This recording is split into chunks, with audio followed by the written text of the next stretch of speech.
second.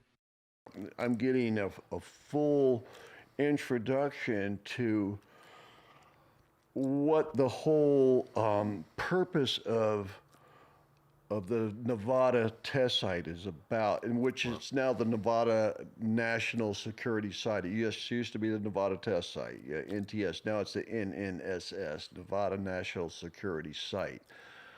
So And that is Area the, 51. Area 51's inside the Nevada test Got it. site. I It's an got area you. inside. I got It's you. inside Okay. Understood. the test site. So the next person, so we go out. She goes, "Oh, I got someone I want you to meet. We're going to sit down and we're going to go over to P.F. Chang's and have dinner." And this gentleman that joined us was a gentleman by the name of Ernie Williams, and he was responsible basically for. He went to work for him in 1955, and the reason he went to work for him was he was responsible for getting Area 51 online to do what it needed to do. And the first thing he did was they were like, for all the runways and concrete and everything, they were having to truck water out there. And he looked at the whole operation. He said, "This isn't going to work. We can never make this schedule here. We got to drill and find water out here." So they got the drilling rigs out there, and he went out and tapped into the water, Oh, wow. and then they were able to do all the runways and all the infrastructure out there with what was there. So he was really responsible for. They He call was it the co- Groom. he wa- They call it Groom Lake. Is it really a lake? Or was it a lake? Oh yeah, it was an old Is it a one of those salt- prehistoric lake? Yeah, one of those prehistoric lakes. You know, the salt or all your salt flats out there Right. are from the Permian Basin. How and stuff. interesting Yeah. is that? That they picked So that particular I site. met Ernie, and Ernie was responsible for conducting all the nuclear above ground testing. He did a whole bunch of the underground tests, also like 82 of them out there. He was involved with all. He's good friends with Edward Teller, the godfather of the hydrogen bomb, the thermonuclear bomb. I've always wondered though, did they test it like near that site though? Near the What? thing? Did they test? Where is all those pictures that they show of them testing? Is that the spot? Is that where they're at? Oh yeah, that's in the Nevada test site. It's the big mountain range. It's all surrounded by all these mountains, and there's different areas within the test site. Like they have Yucca Flats, Frenchman Flats. They have Jackrabbit Flats. In each one of these sections, they had different types of nuclear tests in them. So is that where though?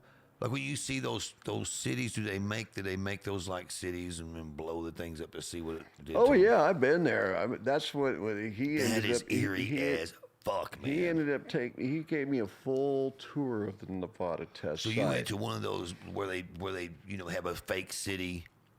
I spent a full day, a full 9 hours at the test site.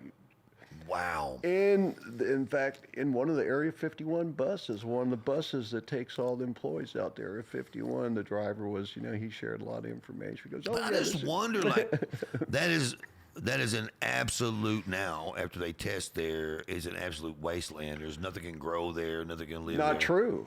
Really? Not true. Well, how do they do all that? Um, Well, I know you're not a physicist or anything. I'm just We were wondering. really good at building efficient bombs. So when they set them off, they made real efficient use of the material that was in them. So it didn't have a lot of nastiness left over. Let's put it Okay, that way. so there wasn't a lot of radiation let off. It used the fuel up as much as possible. So Okay. no, I went in some of the craters at Sedan Crater. The last above ground nuclear test we did, there was a test they were doing for basically let's use nuclear bombs to build canals. Right. So You sound so sexy when you're on the microphone. You sound sexy when you're up on the microphone. stop it. I got a little tingle Well, in my leg. canals. We could canals. go a long way with that one. Anyway, go ahead. So I was I was kind of concerned. Should I get out and walk around? And here's Ernie, and he just passed away just 3 weeks ago at Oh, the I'm age sorry, of man. 91, and he was one of the original. Oh, nuclear- wow. So he it was- wasn't too radioactive. No, No, exactly. He was one of the guys that was in the trenches when they were doing. They call it a shot when they do a above ground test. The shot. So when the shot went off, you saw the guys were in the trenches like a half mile away, and the 500-mile-an-hour wind is going over them in the trenches. He was one of those guys. They called them nuclear soldiers. They did test on.